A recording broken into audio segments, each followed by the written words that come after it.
Operation सिंदूर को एक as a military operation आप कैसे देखते हैं और as a political fallout आप क्या देखते हैं? देखिए, ऑपरेशन सिंदूर, मैं कोई मिलिट्री का विशेषज्ञ हूँ नहीं, और मैं उनमें से नहीं हूँ जो कहूँगा कि देश के बाहर और विपक्ष क्या कर रहा है। मैं सरकार की बात मान लेता हूँ। सरकार ने कहा, हम लोग के विदेश मंत्री ने कहा, जयशंकर जी पढ़े लिखे समझदार बहुत सुलझे हुए व्यक्ति हैं, जयशंकर जी ने ये कहा ऑपरेशन सिंदूर के हवाले से, शायद आप लोग के ही इंटरव्यू में, कि जो सीज़ फायर हुआ वो पाकिस्तान की पहल पर हुआ।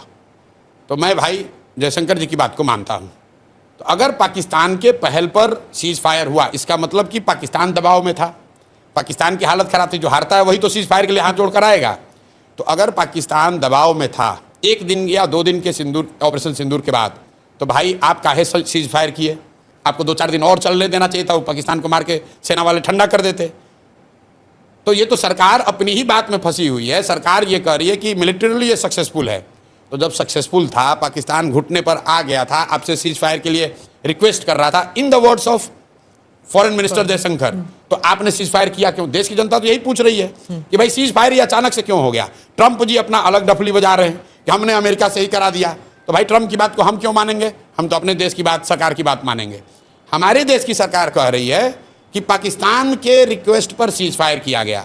तो देश के नागरिक होने के नाते हम लोग पूछ रहे हैं कि भाई इतने दिन के बाद मौका मिला था, आपने ऑपरेशन सिंदूर शुरू किया, देश भर के लोग आपके साथ खड़े हुए, और पाकिस्तान की हालत ये हो गई कि एक ही दिन में सीज फायर के लिए वो घुटने पर आ गए थे, तो 2-4 दिन और चलने देते। सर, और अगर क्या ऑब्जेक्टिव था जो पूरा हो गया? कि मीडिया में तो ये चला कि इस्लामाबाद लेना ऑब्जेक्टिव है, मीडिया में तो ये चला कि बलूचिस्तान को स्वतंत्र कराना ऑब्जेक्टिव है, मीडिया में तो ये चला कि जैसे इंदिरा जी ने, सुनिए ना भाई, हम कैसे बोल रहे हैं, मैं बोल रहा हूं भाई, लोगों ने ये कहा, सुनिए, अमित शाह जी ने कहा है पार्लियामेंट में कि हम लोग वो लोग हैं जो देश के लिए जीने मरने वाले हैं, पाकिस्तान ऑक्यूपाइड कश्मीर को लेना हमारा लक्ष्य है।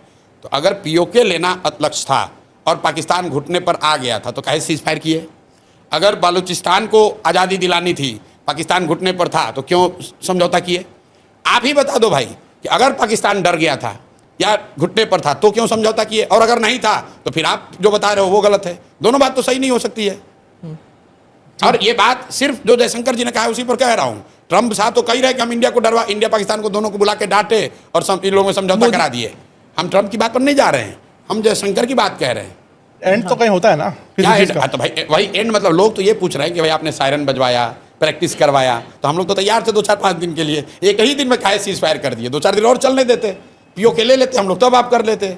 बालूचिस्तान अलग हो जाता तब हम लोग कर लेते। अगर पीओके ले लेते जी ने समझौता कर लिया तो भाई कम से कम बांग्लादेश को अलग करा दिया ना, तो कुछ तो आप कर लेते।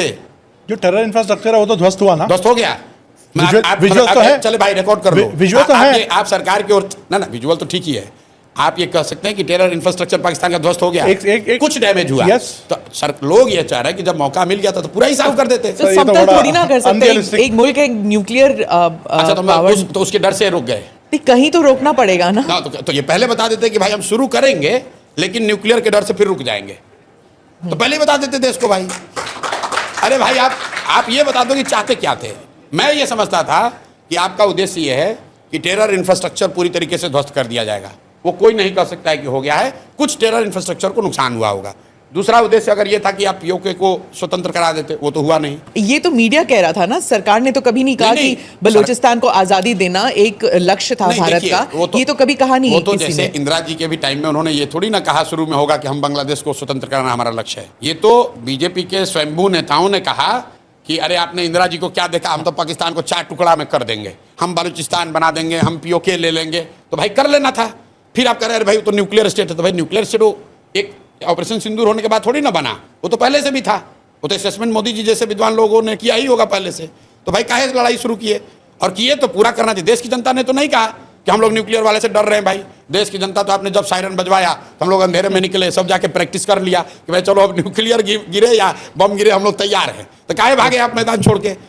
इसका नुकसान है। मैं आपको ऑन सीरियस नोट, बीजेपी को अगर आप मुझे एज एनालिस्ट पूछेंगे तो चुनावी नुकसान होगा जिस मैनर में ऑपरेशन सिंदूर को जिस मैनर में रोका गया, और खासकर ट्रंप के ट्वीट के बाद।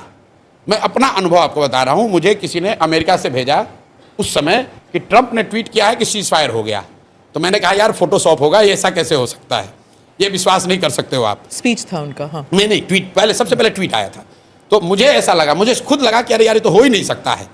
तो मतलब देश की जनता को ये लगा कि यार इतना बड़ा जब हम लोग तैयार मेंटली प्रिपेयर हो ही गए थे, तो 1-2 दिन 4 दिन एक उसको लॉजिकल कंक्लूजन तक ले जाना था, नहीं ले गए, चलिए उनका डिसीजन है, लॉजिकल कंक्लूजन नहीं हुआ, मतलब पॉलिटिकली वो खुद भी कह रहे हैं कि नहीं हुआ है। उसके बाद आप मोदी जी का बयान सुनिए, डैमेज कंट्रोल करने के लिए वो क्या कह रहे हैं कि ऑपरेशन सिंदूर जारी है, उसका फॉर्म बदल गया है। वो भी नहीं कह सकते हैं कि रोक दिया है, क्योंकि उनको भी मालूम है कि देश की जनता ये नहीं चाहती थी कि रुके। जिस तरीके से सीज फायर हुआ उससे बीजेपी को पॉलिटिकल नुकसान होगा।